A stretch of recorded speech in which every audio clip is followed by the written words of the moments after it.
Hello viewers, আবার চলে এসেছি আর একটা নতুন রিডিং নিয়ে। এখন আমরা দেখব আপনার পার্টনার আপনাকে কাকে বেশি ভালোবাসে, আপনাকে না থার্ড পার্টিকে। যারা জানেন এই আপনাদের সম্পর্কে কোনো না কোনো থার্ড পার্টি কেউ না কেউ আছে, এই রিডিংটি শুধু তাদের জন্যই, অন্য কোনোভাবে নেবেন না। আর আপনারা যারা জানেন যে যাদের জীবনে কোনো থার্ড পার্টি নেই, তারা কিন্তু কখনোই এই রিডিংটি নিজের বলে জোর করে নেওয়ার চেষ্টা করবেন না। তো ঠিক আছে, চলুন আমরা দেখে নেব যে আপনার পার্টনার আপনাকে কিভাবে দেখে এবং থার্ড পার্টিকে উনি কিভাবে দেখে। দুটো দুটো করে আমরা কার্ড নেব। আপনার জন্য দুটো কার্ড নেব এবং আপনার থার্ড পার্টির জন্য দুটো কার্ড নেব। সবাই নিজেদের পার্টনারের নামটা মনে করবেন এবং নামটা 3বার নেবেন এবং ওনার মুখটা মনে করবেন এবং খুব পজিটিভ হয়ে রিডিংটি দেখবেন।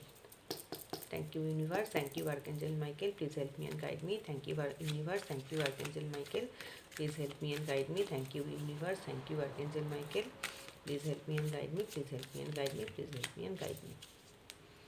দুটি কার্ড আপনার জন্য নেব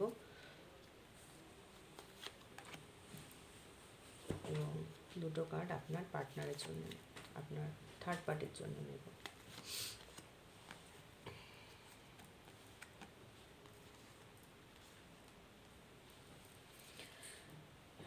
দেখুন, এই প্রথম দুটো কার্ড নিয়েছিলাম আপনার জন্য এবং এই দুটো কার্ড নিয়েছিলাম আপনার থার্ড পার্টির জন্য।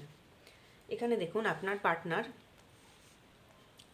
আপনার সাথে আপনার পার্টনারের না কিছু কথা কাটাকাটি কিছু হয়েছে এবং এখানে আমি কথার এনার্জি কিছু পাচ্ছি।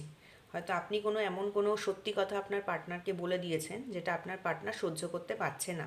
ধরুন আপনার পার্টনার আপনার সাথে এমন কিছু করেছে বা এমন কোনো ব্যবহার করেছে যে কারণে আপনি কোনো সত্যি কথা মুখের ওপরে ওনাকে বলে দিয়েছেন এবং সেই কারণে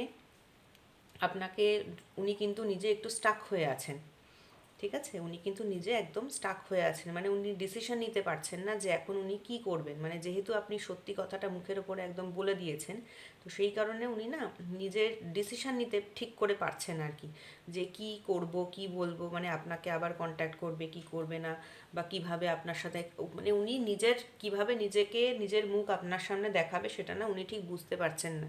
কেন কি উনি ভাবছেন যে এ তো আমার লাইফের মোটামুটি, মানে আমি যে মেন্টালিটি নিয়ে চলছি সেইটা তো আমার মুখের ওপরে বলে দিচ্ছে, বা আমি যেটা মানে করছি সেটা এতদিন মুখের ওপরে এরকম বলতো না, কিন্তু এখন সে বলে দিচ্ছে। আপনার কিন্তু মানে আপনার পার্টনার কিন্তু এখন বোঝে যে আপনাকে কোনোভাবে উনি ম্যানিপুলেট করতে পারবেন না। আপনি যে সমস্তটা কিছু বোঝেন এবং আপনার যে একটা প্রচণ্ড রকমের ট্রান্সফার হয়েছে, সেটা কিন্তু আপনার পার্টনার এখন রিয়েলাইজ করছে যে এ তো আগে এরকম ছিল না, এ তো আগে এরকম, আমরা বলি না যে স্পষ্টভাষী, মুখের যা মনের মধ্যে আছে, যেটা ঠিক দেখলাম তো ঠিক বলে দিলাম, যেটা ভুল দেখলাম তো ভুল বলে দিলাম। আপনার পার্টনার কিন্তু এখন ভাবে যে এ কি করে এত মনের জোর পাচ্ছে, মানে আপনার পার্টনার এখন সেই নিয়ে কিন্তু উনি রীতিমতো কনফিউশনে আছে যে আগে আমার কথা সবসময় শুনে চলতো, আমার কথা মানে আমি যা বলতাম সেটাকেই ভাবতো হ্যাঁ এটাই ঠিক, কিন্তু এখন সেই মানুষ কি করে আমার মুখের সামনে এরকম যে সত্যি কথাগুলো সেগুলো পটপট করে বলে দিচ্ছে। কি ধরুন, এর একদম মাথা পুরো একদম, মানে কি বলবো, মানে মাথার ভেতরে বুদ্ধি একদম এর পুরো পরিষ্কার, একে তো আমি কোনোভাবেই ম্যানুপুলেট করতে কোনোভাবে পারছি না। বা এর এতটা চেঞ্জেস কি করে এলো, ধরুন আগে হয়তো আপনি আপনার পার্টনারের জন্য, মানে উনি ফোন না করলে কান্নাকাটি করতেন, বা উনি ধরুন আপনার সাথে যতই খারাপ ব্যবহার করুক না কেন আপনি ওনার পায়ে তেল মেরে মেরে চলতেন, কিন্তু আপনি এখন সেটা চলেন না। আপনার প্রচণ্ড একটা ট্রান্সফরমেশন হয়েছে এবং আপনি এখন বোঝেন যে কোনটা ঠিক কোনটা ভুল, এবং আপনি সেটা আপনার পার্টনারকে মুখের ওপর বলেও দেন, এবং সেইটাই কিন্তু আপনার পার্টনার ভাবছে যে এত শক্তিটা কোথা থেকে পেলো, যে এরকম মুখের ওপর সব আমাকে বলে দিচ্ছে, যে কারণে কিন্তু আপনার পার্টনার পুরো পাজলড হয়ে গেছে, পুরো স্টাক সিচুয়েশনে রয়েছে। ঠিক আছে, এবং থার্ড পার্টির জন্য যদি বলি, উনি কিন্তু আপনার পার্টনার কিন্তু আপনাকে ঠকিয়ে থার্ড পার্টির জন্য উনি ভালোবাসার অর্ঘ্য নিয়ে গিয়েছিলেন। উনি চেয়েছিলেন যে থার্ড পার্টিকে আমি ভালোবাসার অর্ঘ্য দিয়ে থার্ড পার্টির কাছ থেকে ভালোবাসা নিয়ে থার্ড পার্টির সাথে খুব সুন্দরভাবে থাকবো, কিন্তু সেটা কিন্তু উনি পারেননি।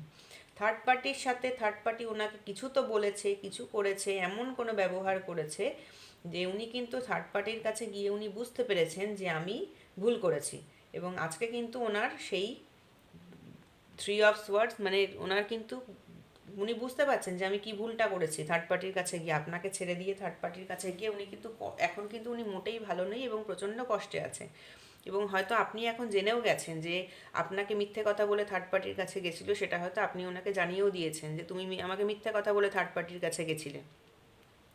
তো উনি কিন্তু এখন সেইটা নিয়ে, এবং থার্ড পার্টি এমন কিছু করেছে উনি বুঝতে পাচ্ছেন যে আমার থার্ড পার্টির কাছে গিয়ে লাভ তো কিছু লাভের লাভ হয়নি, বরঞ্চ ওনার মনে কষ্টটাই উনি পেয়েছেন।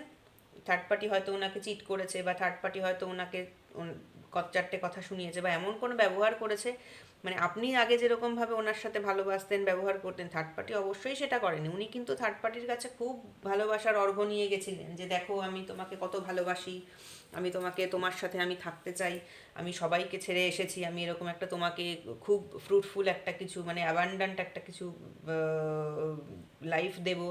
কিন্তু সেই থার্ড পার্টি কিন্তু ওনাকে এমন বাস দিয়েছেন আজকে, আজকে কিন্তু ওনার এই থ্রি অফ সোয়ার্সের মতো অবস্থা, মনে কিন্তু প্রচণ্ড কষ্ট। ঠিক আছে, তো এই ছিল আপনার পার্টনারের আজকে অনুভূতি আপনার জন্য, এবং আপনার পার্টনারের যে থার্ড পার্টি আছে, আপনাদের দুজনের মধ্যে যে থার্ড পার্টি আছে তার জন্য আপনার পার্টনারের কি অনুভূতি সেটা। যদি আপনাদের সাথে, আমি জানি না কতজনের সাথে এটা রেজোনেট করবে, যদি আপনাদের সাথে রেজোনেট করে তাহলে একটা লাইক দেবেন, এবং একটা লাইক করবেন, এবং সাবস্ক্রাইব করে আমার চ্যানেলের সঙ্গে জুড়ে থাকবেন। Thank you.